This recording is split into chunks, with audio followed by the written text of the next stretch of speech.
It's lunch hour at Oak Bay High, and while most students are out enjoying a bit of time to themselves, this group gathered to discuss a topic that touches all of our lives, even these young people. Anybody here knows someone, has a loved one, friends of the family, anybody that they know that's been affected by cancer? Raise your hand.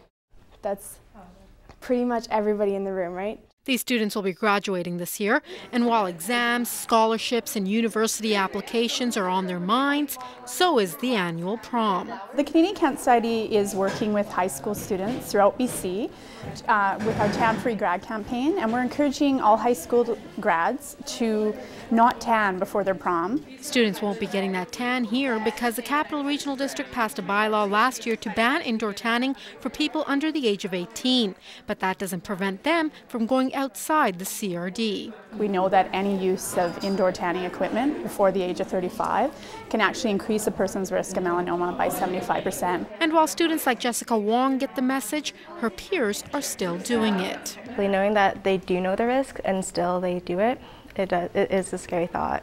Over 74,000 Canadians are diagnosed with melanoma every year, the deadliest form of skin cancer.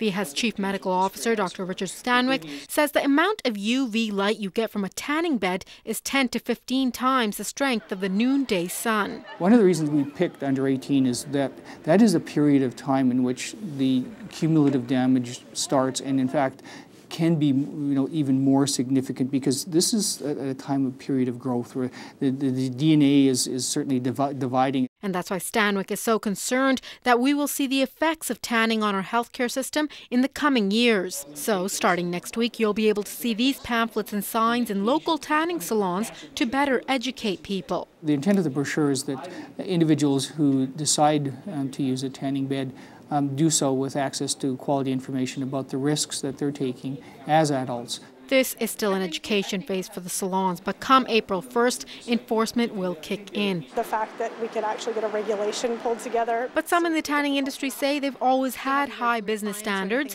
so this bylaw won't really affect them. Such a small percentage of our business was under 18 to begin with. It is going to affect the parents that wanted to bring their kids in to pre-tan before vacation, or those who have been referred by dermatologists to come in for acne, psoriasis, eczema, seasonal affective disorder. Now the BC government is looking at creating a province-wide ban to prevent teens from tanning.